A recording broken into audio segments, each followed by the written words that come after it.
I remember that at that point, I was ironically at my lowest point in my journey. And it's funny that it was there that I remember telling God, I can't do this anymore. I feel like that I've tried everything, it doesn't work. I'm trying to invite you into my space. I think you're there. I really want you to be there. I don't want you to be a figment of my imagination, but I'm exhausted and I feel so broken. And I feel like this was my D-Day. It was my declaration day that I felt really like my soul was going to die that day. I didn't know what it meant, but I told him, I said, I can't do it anymore. And I almost pictured myself at what now I would describe as not only at the narrow gate, but I was at the space between where the narrow gate's attached to the wall. And I remember saying specifically, I'm going to take a deep breath, and either I'm going to die and fall forward into the kingdom, into your kingdom, or I'm going to die here trying, but I'm done. And I literally said that.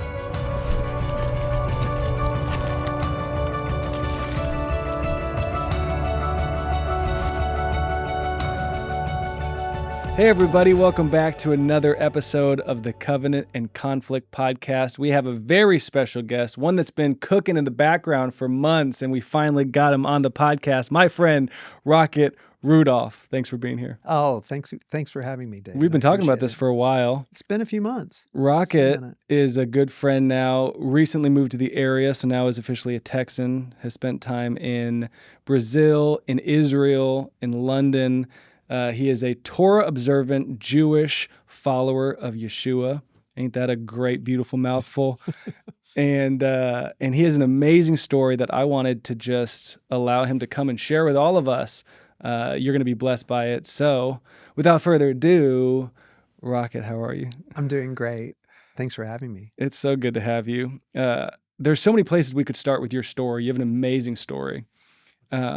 And as we talked about this podcast, I really wanted to allow our listeners to hear how you grew up. You know, like you said, you're a Torah observant. Have you always been Torah observant? Jewish. You know, technically you could ask, have you always been Jewish? Could, technically. And you're a follower of Yeshua. Have you always been a follower of Yeshua? So can you walk us through maybe that statement? So you're a Torah observant, Jewish follower of Yeshua. So take us back. Who is Rocket Rudolph? Regarding to that statement, yes. Well, I have not always been any of those things apart from Jewish. So you've always been Jewish? Yeah. That's good. I was born that way. I was born with this affliction. Born a Jew, die a Jew. That's a book in my office right now. Exactly. No, I wasn't always Torah observant. Okay. That came later in life. I had spats with God and with Yeshua. In my family, my father was a Jesus movement arriver to Jesus in the early 70s, yeah. And my father and mother divorced when I was quite young. My father remarried and started his new life with my stepmom, who I absolutely love and adore, and with Jesus. Yeah. And so I didn't really have much exposure to Jesus over the years, to Yeshua, because I didn't live with my father full time. I would kind of ping pong back and forth between parents, especially in my teen years. You know, if I got tired of, or I didn't get my way, or didn't do what I wanted to do in one place, you could switch. I would switch. Yeah. You know, we would do the handoff. And was your mother Jewish? Yeah. But not the Yeshua following? No. Okay. No. Was she like Torah observant? No, not at all. In fact, her family were Christian, kind of, but not really. Okay. And that's a longer historical thing that happened to many Jewish families, over time. But she was a member of Hadassah. my brother was in the JCC softball league, and being from a religious in Orlando where I was growing up meant following the rabbi to the all-you-could-eat Chinese buffet after the Saturday service. That's as Jewish as you get. That was really that was very very strictly religious because it happened every week. But no, I had a relationship with God. I grew up quite lonely. I was a latchkey kid in the early 70s and spent a lot of time by myself. But I was always aware that God was real. Like nobody ever really told me about God. I didn't hear much about God, but I always knew he was real. And I remember, I wouldn't say he was my imaginary friend, but kinda. Kind of how it felt. Yeah. I had a connection to him. And I remember, in terms of knowing about my Jewish identity, was coming home from school and the news was on. I was probably in kindergarten. I don't remember when, but it was Yom Kippur War, and I remember seeing Israeli planes on the TV, and they were talking about the war, and I just had this swell of feeling. These are my people, and this is our war. As a 5 or 6 year old, Wow. I had that very acute sense of an awakening to my identity that was purely came from the inside out. Yeah. And so I had that going on, and then lived with both parents. Had times, like I said, had spats where I would try to, when I was living with my father and stepmom, I would go to church with them. Still a interesting word for me to say. And I'm still getting used to the vocabulary, by the way. No, I get it. But I tried to make a commitment, and looking back, I think really it was more to really identify with my father and to feel part of the family. I was always something lacking for me. So I didn't, even though I was a part of some of the stories that from my family, I didn't ever really feel I had my own direct connection. I always felt it was a little off center for me. I never really felt fully comfortable. Yeah. So then fast forward, got married to a Jewish girl, made Jewish babies, and as one does. And sometime between the third and fourth child, I became wanting to reconnect, or to connect for the first time in a very intimate way with my Judaism, and met Chabad, met somebody from Lubavitch, who are the evangelicals of the Jewish world. Yeah, that's a good way of putting it. I think they are. Yeah. I think they are. And lovely people. Yeah. Some of the people that I met in the movement really loved God. They were righteous men and women, and they set a really good model. But I saw a side of Judaism that I've only really seen on TV or in books and never really knew up close. Which was what? Which was this awareness and awareness of God? Awareness of God and his presence in a way that impacted their life directly and deeply. Because a lot of Christians can view Lubavitch or Chabad, or even just religious Judaism, as rote religion void of God. Yeah, absolutely false. Yeah, that's how Christians can paint it. Completely false. Yeah. And that's how Jews paint it too. They but they have a very clear mission. I think it is fair to call them the evangelicals and the Jewish missionaries. They're but they're going out after Jewish people to embrace their Judaism, to embrace their Jewish identity. So it's a little bit different than I think how Christians would view evangelism, with a converting mentality, where the Chabad organizations, they want people to they want Jewish people to embrace their Judaism. And it's interesting, this whole conversion thing is something really fascinating to me, because what I learned was the reason that Jews don't seek converts isn't because we think we have some secret code that you don't have access to. It's because the idea is that God made us all unique. And if you imagine the world or the people of the world like a puzzle, and each nation or each tribe represents a piece of the puzzle. Yeah. God's framed us, designed us to come together to form the complete picture. And so our picture, our shape, is uniquely Jewish, Yeah. just as yours as a Gentile is uniquely Gentile, Mm-hmm. and so much more varied than ours, with so many different facets and Totally. roles. And so the real mission of Chabad was to help Jewish people reconnect with what it means to be a Jew and what their identity is in the world. And so Yeah.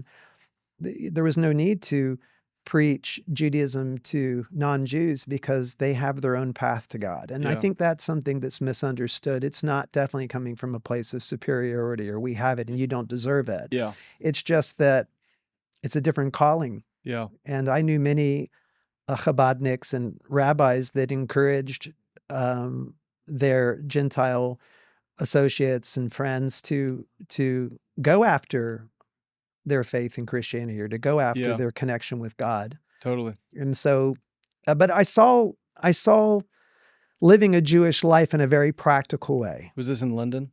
It was in London, Okay. actually. Originally, yes, it was in London originally. Okay. And the thing that struck me most was the way that one friend in particular summed up the Jewish life, the Jewish experience. Hmm. And I think it's still the most amazing thing. It's the call of the Jew is to make the ordinary extraordinary, to elevate the mundane to its optimized purpose, to its highest purpose. And that's the mark on the Jewish life. It should be. And that's the call that the Jewish people have, is that we are here to elevate and lift up all life into its full potential for the glory of God. And so when you're with people that way, it's very catchy. Yeah. Who doesn't want It's to very life-giving. Who doesn't want to give their life to something like that? Yeah. So they warmly embraced me and took me in and even tried to convince me I should go off to yeshiva in Jerusalem. I was working in media in London at the time. I was running a big creative shop. Not big, but influential. And this is late 1990s, early 2000s. Okay. And I just absorbed myself into Jewish life. So I went from basically having very little religious education or knowledge into being fully immersed into the Jewish community. Would you have viewed North yourself as like a secular Jew at the time that maybe had some messianic roots, family? Yeah. And when you fully dove into Chabad and I don't know if you would say orthodoxy or So when you dive into orthodoxy, what did your father think of that? You have kind of these echoes. It's actually his fault. What happened was, fault's a heavy word. Sorry, Dad. But what happened was, when I was one of the times I was living with my father and family, and we were in Greece, and he did a trip to London. He was gone to London. And he brought me back as a gift for my birthday, a kippah, a full-sized tzitzit gadol, large prayer shawl, and a art scroll siddur, which you have behind me here. Yeah.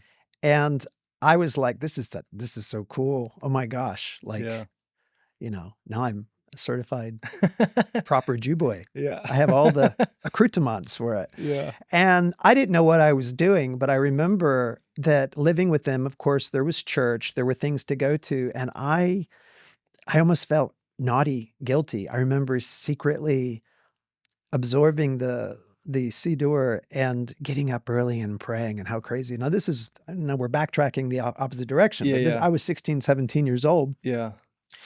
And I found myself just immersing in that almost as this side life. So I would go to church with them or, be in the congregation with other people. And then I would race home and put on all my Jew garb. And those two things weren't compatible for you. Not really. The Christian I and didn't the get Jewish. that. No. I mean, I don't think most people, it is compatible. I didn't. Compatible. And even, again, with terms like Christian and Jewish, it's something I'm still wrestling through these terms. But so you embrace this orthodoxy. And is that something that is an open declaration? Is it rebellious? Is it silent and kind of happening in the background? Is it something that you're excited about publicly or more privately? Like, what's that like for you? Now? No, then. Oh, then it was definitely secret. That's what I felt. Okay. I felt a little naughty, you know, like I was doing something maybe that I don't know. I felt like most of it I kept to myself in my room. I would, you know, I would close my door and I didn't really have a lock, but I would always close and be really quiet, or I'd wake up really early to explore it and had no instruction. But when you started kind of speaking with Lubavitch, I'm assuming it became more and more that's orthodoxy, and that was probably very noticeable to people. Yeah. I mean, I did kind of shift overnight. I remember within a few months, I was pretty much into the full North London Orthodox scene, which changed a lot of things. I mean, I kept a lot of my friends. I still had my media business in central London, but the way I related to people changed, especially relating to women. I mean, I worked with a modeling agency, a very hot modeling agency at the time. And so there's women coming in and out of the office. And I mean, I was always a good boy with that particular, I never had a problem with that. Thank God it wasn't one of my vices. But going from, you know, having playful conversations or even being a little casual to being more conscientious and not even shaking hands or touching because, you know, that's something that in the Orthodox community that husband and wives touch all the time. I don't know if you're familiar with the background of why they don't touch in public. No, I don't. So I know it's a common thing that we have to tell people if we're going into those communities is, hey, don't be offended if you reach out for a handshake. Well, it has to do with Torah-observant Jewish, which is the family purity laws. Okay. And when a woman is on her cycle, there is no sexual relations, right? And so often they don't touch at all during that period of time because they think it's a nida, where it's unclean, a period of being unclean. And until she goes to the mikveh to purify herself, they have a couple of weeks. They basically say on and off. So you're on or you're off. Okay. So you're 2 weeks on, 2 weeks off. Yeah. And during that time, you're encouraged to share, talk, to become closer emotionally, to really connect, but there's no touching. And the reason you don't touch in public is that if you did, you would know, I would know when your wife's on or off. So to protect her honor. Wow. They just don't touch in public. That's separate from touching other women, but it's related to those family purity laws. Interesting. And so I remember knowing, because I was close when I was staying with them, I stayed in their homes. I became really part of their fabric. Yeah. Even things like if he had to hand if the rabbi had to hand his wife something, he would put it down and she would pick it up. He wouldn't hand it to her. Wow. Just to avoid any, just to not let anybody into your family privacy. Yeah. And there's something beautiful about that. I found something beautiful about it. But I remember it was strange because being in the media and being in the creative world, especially in the late 90s and early 2000s, I mean, I remember going to parties in London that just were quite wild and out of control, to not even touching or shaking hands. Yeah. And the Rebbe actually had taught some things you could say because you don't want to offend anybody. So I used to say to women, because they'd really reach out, and sometimes you can't avoid it. I mean, if I could, but I remember saying to them either, my mother taught me never to touch what doesn't belong to me. Something I would say. Good line. Or I could never shake hands with such a lovely lady. And so sometimes they would just be blown away by the, by being flattered, and I'd get out of it. But it was a big shift, and it was a big change, and it was hard on the family. I had kids. We enrolled them in Jewish schools. They went to religious Jewish schools, and it was a big shift in the family. Yeah. But I really felt it was right at the time and gave myself to it. And I stayed that way. My wife and I divorced. I moved to New York full time and remained in that Orthodox life, I would say, until moving to Central Florida, back to Central Florida, where I was raised originally.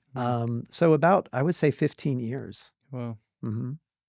And what was the change going back to Central Florida? Was it is that reuniting with family? Yeah, my mother had passed. And so I felt it was better to be closer, she had a number of businesses and things that need to be resolved, and so I thought I could be more of assistance being closer. So that kind of put paid to my life in the city and went back. When you went back to Florida, because you spent 15 Mhm. years essentially, with a strict observance to Torah, and I'm assuming also the Mishnah, Talmud, Mhm. some of the other ordinances.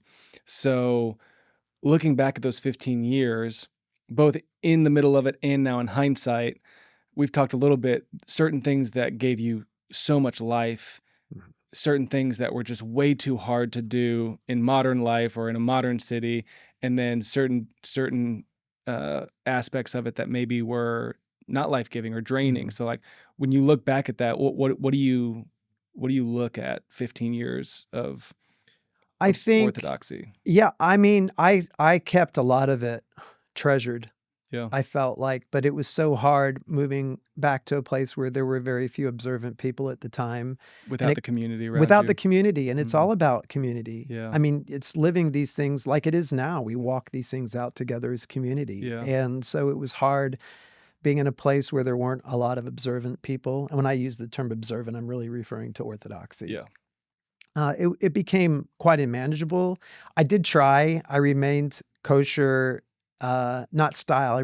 I had a fully kosher kitchen and maintained that throughout my time living in Florida. Yeah. But I would eat out in restaurants. I would eat vegetarian. Yeah.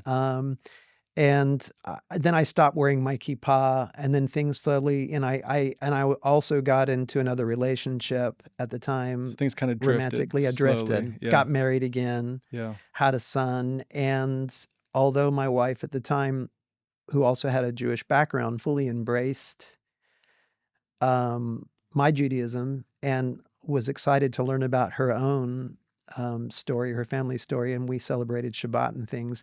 It became more of a cultural mark as opposed to a more deeply meaningful spiritual mark. Yeah. And then I just kind of slowly drifted away from going to synagogue and Yeah. more outward, you know, There living out a wasn't this Jewish life. intentional decision of like, I'm done with this. Throw Oh, my no, keep on no, the there ground. It was just wasn't. There a wasn't. slow fade from, again, without being a part of the community. I'm sure that's an easy thing to do for any of us when we drift away from our support system, our community. Yeah, I think we're designed to be in community. Yeah. And to have common unity. Yeah. It's a There it is. compound word. Yeah. I mean, and I didn't have a lot in common with those I was running with, and certainly it wasn't a time of unity. I was married, working, had a successful advisory practice at the time, and doing quite well, but unhappy. Mm. And so I feel like instead of running into God, I kind of walked away into the shadows, which I think a lot of people do. I don't understand it now. It's like I don't know how I survived. Yeah. But never out of his reach or gaze. Yeah. And never, I always felt, even at the time, kind of nested into the shadow of his wings, but just not facing him, not looking at him face to face. And so that I hit a bad patch in my marriage during that time. And so to the point where I almost try to convince myself that there isn't really a God. And it's, I find it funny now looking back. Even now today, I'm not sure I believe that with Jewish people. I don't really believe there's anything like anything. I don't believe that there's a Jewish atheist, even though a Jew Might claim to be an gave us atheist. communism and socialism. And Yeah. nah, I don't buy it. I don't buy it because there's something in our fabric, in our DNA that connects to God and his word, whether we accept it or not or walk in it. That's just my take and belief. I think that's your hot Jewish take. That's my hot Jew take. My hot baked Jew take. I just feel like there's a connection deep in our fabric, and as much as we try to escape it and refabricate it, it's just really more about what we're mad at God, the God we we think we don't believe in instead of the God we do believe in. But Yeah. he's always still there in the sentence, in the Yeah. frame. And so I had that.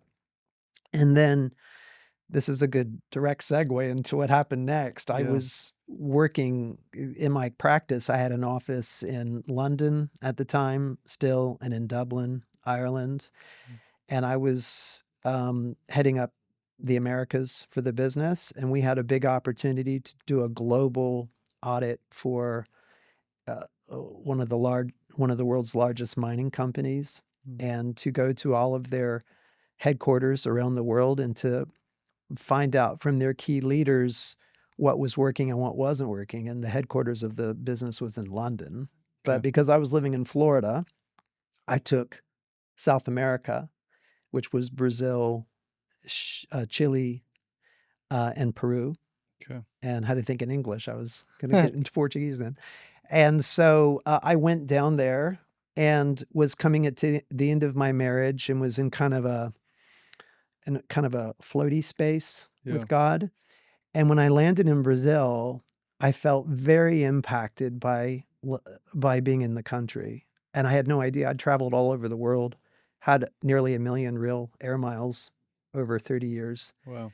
And never felt that way when I went to Israel for the first time. I had a similar feeling. And when I went to Turkey for the first time, I had a similar feeling.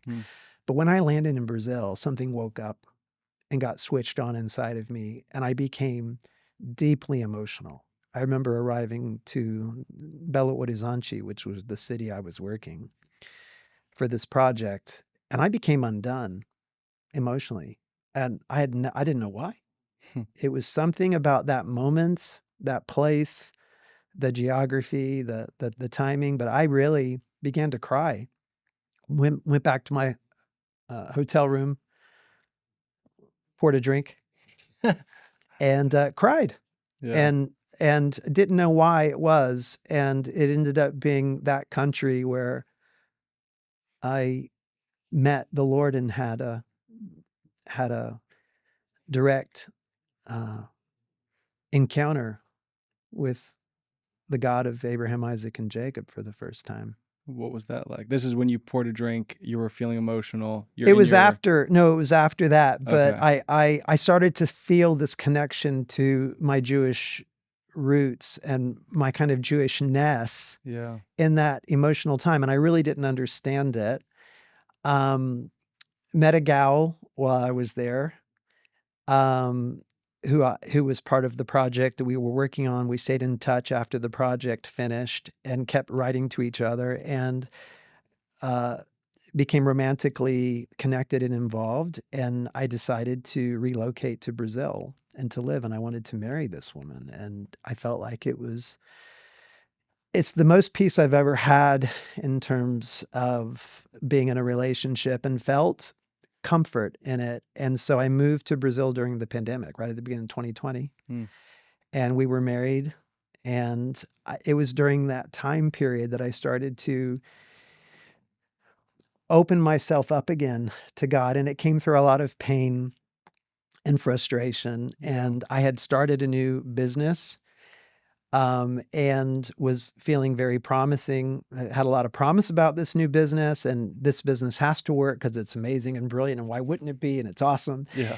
And didn't give up any of my current clients because I needed to make bread. I needed to continue to provide for my family. But something happened, and within a few weeks of starting this new business, all my clients just vaporized. All my consulting clients, all my creative coaching and clients, everything just vaporized. It all went away. And I still don't know today how it happens. There was no reason There's no to get catalyst nothing. Yeah. Timing, and I can't say that it was the pandemic, because actually in some ways I was busier than I'd been the previous decade. I was making good money. I was doing well during the pandemic. Something happened, and it all within 3 months vaporized. And I had not been in that position. And I'm like, it's okay, I'll just use my credit cards because I'll be fine, because I always get work and I'll be fine. Well, I didn't get new work. Nothing came in. And that also, around that time, my health started to deteriorate. I was having marital issues with with my new family, my new wife, and I was so sad and I was so broken. I felt so broken. And I remember thinking, I have to have a better attitude. It's all about my attitude. So I'll start to just have gratitude sessions every day. Mm. And I was really scraping the bottom of the barrel. I mean, To find something to be grateful for. yeah, like for 20 minutes, I think I had, I'm grateful for my breath. Yeah. I'm grateful I have relative health. I'm grateful I have a roof over my head. I have amazing kids and amazing grandkids. And I have a roof over my head. Did I mention breath? and my kids are amazing. Yeah. And yeah, I was Yeah. really struggling, and I just felt like that's all I could do, but I had to start somewhere. Mm. And it's so interesting looking back how God will use anything that we give him to Mm. use. And he just graciously met me in that point and allowed me just to work through it. Mm. And that lasted for a few months. And then instead of God being this big, at that point, I remember having a conversation with my wife. I'm not sure I believe in a personal God. I became quite a universalist at the time. Yeah, like a deist almost. Yeah. Yeah. So I started just I'll start off with gratitude and then over a few months, what happened was this universal big abstract character kind of contracted closer around me. I felt his presence more real, like I did years before. And in a way that I didn't even feel back then. I felt it in a very personal way. And so I moved from just thank you, universe, to thank you, God, and started to thank God and started to pray. And I remember the first day I picked up a Siddur again after a few years of not looking at any religious or spiritual material at all. Yeah. And started to pray and wasn't talking to anybody about it because I was still really in a pretty bad place. I mean, it was really the darkest time, certainly of my life. And I spoke to my older sister, and she said, "You know what you should do? You should watch The Chosen." And I said, "Yeah, nah, I don't think that's, nah." She goes, "It's really well done." And she's telling me she goes, apart from the Spanish accent of the actor of Jesus, it's really a good show. You should watch it. Don't let his bad accent throw you off. That's what she said. So she encouraged me to watch the show, and I thought, I just can't do it. I don't want the last thing I want. I've been in the film and media business. I don't want to see some cheesy production, especially about Yashki. Yeah. The unaffectionate term that religious Jews refer to Yeshua. Yeah. But she pushed and pushed, and finally I said, okay, I'll watch it. And I didn't want to be a liar. I spent years lying to myself and anybody else about all sorts of things. And I thought, I'll watch it. And I was very impressed. I started watching. I was impressed. The very first scene is Miriam, as a child with her father. And just the kind of authenticity of the show, and how at the end of that episode where she's in the bar, hammered, and Yeshua walks in and follows her out, and I've called you by name. Yeah. That lit me up inside. Something really changed, and I became deeply impacted by the show, and then I couldn't stop watching it. And I watched probably, I don't know, 3-4 episodes that day, and then a few weeks went by, and I got busy with other things and decided I'm going to go back to it and pick it up. And I remember that at that point, I was ironically at my lowest point in my journey. And it's funny that it was there that I remember telling God, I can't do this anymore. I feel like that I've tried everything. It doesn't work. I'm trying to invite you into my space. I think you're there. I really want you to be there. I don't want you to be a figment of my imagination, but I'm exhausted and I feel so broken. And I feel like this was my D-Day. It was my declaration day that I felt really like my soul was going to die that day. I didn't know what it meant, but I told him, I said, I can't do it anymore. And I almost pictured myself at what now I would describe as not only at the narrow gate, but I was at the space between where the narrow gate's attached to the wall. Hmm. And I remember saying specifically, I'm going to take a deep breath, and either I'm going to die and fall forward into the kingdom, into your kingdom, or I'm going to die here trying, but I'm done. And I literally said that. Yeah. As dramatic and as somehow painfully romantic as it sounds, that's really what I said. And I remember closing my eyes and then felt compelled, I don't know why, to open them and put on the next episode. I forgot where I was in the series at this time. This is season 1. And Nicodemus, for those, if you know the show, he had his encounter with Yeshua on the rooftop. Yeah. It's the John 3 conversation, right? It was amazing. And I was completely undone. And I thought, I'm going, and I felt I'm going to take that breath now. And I literally took a deep breath and saw myself, scratches, wounds and all, deep pain, falling forward and saying, okay, you're going to have to lift me up.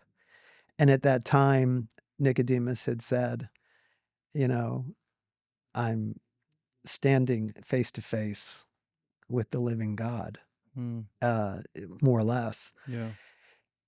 And I just became completely undone. And I felt like I was aware of taking the first conscious breath of my life.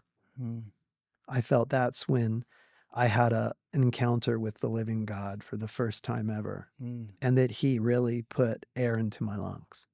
To take that conversation from Nicodemus to be born again, like to be born from above. Literally. Yeah. Through a TV show. Yeah. And I watched that episode 3 times, and I could not believe that he was responding to an ancient, thousands of year old ancient call of my people, that they would know their God and be known by him. And that was my born again moment. Wow. And I didn't know what to do with it. I mean, it was like everything else in my life. It happened pretty quick. And it all of a sudden, in a way, but it was building and building and building to that time. And so I was stuck with, well, what do I do now? Yeah. So I ended up calling my sister and telling her. And of course, I knew it. And then I called my father and mom and spoke to them, and they were very encouraging and they've been praying for me for years and for decades. And I just felt like that was the beginning. That was the beginning of the beginning, and that I really had a new life. And I didn't know what it meant, but I knew I'd never be the same. And I was going to be on the beginning of the path of the rest of my life. Wow. And now I'm in Fort Worth. Wow. Mm-hmm. It's an amazing story. Thank you for sharing it with us. Now, how long ago was that? That was about 3 years ago. Okay. And briefly, how I ended up getting here was when I was in Brazil still at the time. I wanted to watch, loving the show, I wanted to watch what other people thought of the show, and started watching reaction videos to The Chosen. Mm-hmm. And came across these two kind of funny Midwestern guys who joked a lot, laughed a lot, and started talking about Yeshua. Yeah. And I was like, whoa, what's this about? And I really liked the cut of their jib, and I liked how they talked, and they seemed to really have a deep appreciation for the Jewish people and the Jewish roots of their own faith. Yeah. So I reached out to them and said, hey, my name's Rocket. I live in Brazil. I'm a new believer in the family of Messiah, and I'm sure you're really busy, but if you have any time, I'd love to talk to you. Yeah. And he wrote back, talking about Dr. Tom Blake, our friend at Grafted, and said, hey, nice to hear from you. I'm starting this course on biblical messianic worldview, and I'd like to offer you a place for free. I had no money, which is good. He offered me a place. If you'd like to join the course, please join it. And I did the course. And we started talking and became friends. And he really was the first person. It was this Gentile believer in Kansas City, Yeah. and I'm in Brazil, that really mentored me and discipled me. Wow. Over Zoom. Once a week, we'd meet. Typically, he was my last call before Shabbat started. Wow. And I felt myself at the same time coming back to this place of observancy and more of a Torah-based Jewish life, Yeah. which I just felt compelled to. Yeah. I saw it in Scripture, and I felt it was part of the new life was coming back, but this time in the right way with Yeshua. And he was very encouraging about me and keeping to my Jewish identity. And then I remember a couple weeks later talking to my brother Matthew and saying I had watched Tom's story, Still So Alive, the video about him and his family and the tragedies that they've not only endured, but have come through so brilliantly. And I said, hey, have you guys heard of Grafted? And Sarah, my sister-in-law, was like, of course, Matt just shared at Kingdom Living a few months ago. We know them really well. We love Tom and Leah. Yeah. And I went, what? You know them? So here I am in Brazil meeting this guy in Kansas City. Yeah. So I wrote to Tom and said, Tom, I think you know my brother, Matt Rudolph.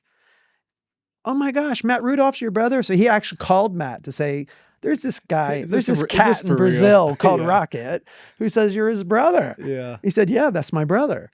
Wow. And so again, feeling God's divine, beautiful contraction, toward, this pulling in of his presence. And my world got smaller in the most beautiful, intimate, meaningful way with reconnecting to what it meant to, I believe, really be a Jewish man and live the Jewish life and call. Yeah. And accepting that in light of Messiah and his finished work, and connecting now to my Gentile brothers and sisters, which was new in the family, and still trying to manage and navigate how all that works, but felt like, wow, this was a real new first chance to get things right. And then I heard the Lord say, hey, you're going to be moving to the Dallas area, and I'm going to be with you on that journey. And so here I am. Wow. Well, I know we are out of time today. I know we had a tight window.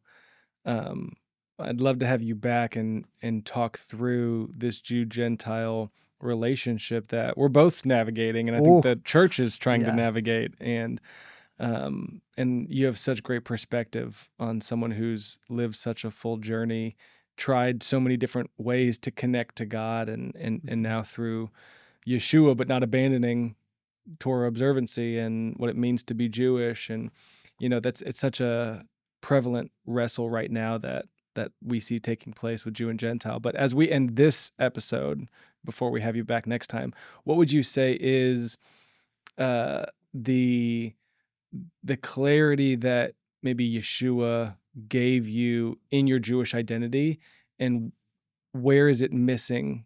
What is the church missing when we don't understand kind of the Jewishness of all of our faith? Because you connected with a Gentile believer and were discipled by a Gentile believer in the Jewish foundation, so there's just all these interesting paths kind of converging. What do you see the church is missing, and where do we go from here as Jew and Gentile in Messiah? Ooh. Well, what I'm discovering and learning, and I'm believing with all my heart, is there's still a high relevance to me walking out my Jewish life in a fully Jewish context in the body of Messiah, and that there is a role that we play still as mediators. I don't know how it works. I can tell you it's not necessarily, fun. I'm not looking for attention. But I feel like it's still important, and that there is a gap that we're still standing in for the world. And every morning when I pray Shachrit in the morning prayers, and there's different times and passages where we're praying for the full redemption of the world to come into the knowledge of Him. I believe I'm doing that that's part of my call as as a Jewish man and a Yeah. Jewish believer in Yeshua, and that there's something that still matters, Yeah. and I would like, and it's not better than, it's just different, but it's certainly part of our call. And I wish that my Gentile brothers and sisters really understood better that and supported us, that that's part of our role, and that I need to love the world and I need to love you so that you can love us, Yeah. because that's when you do provoke us to jealousy, when they Mhm. see that the love that I have for you and the love you have for our God, Mhm. that's going to move my people towards him. And I Yeah. think that's the greatest mandate we have of all, as Jew and Gentile together in him, is to see Yeah. the world come into his kingdom and as originally intended. And so Yeah. that's something I think I'm thinking about a lot. That's so good. Well, what I hear you saying is not that the Gentiles would just accept you as Jewish, but we would see it as needed Yeah. that you embrace Jewish identity. And the parallel we often draw at the Center for Israel is like the male and female.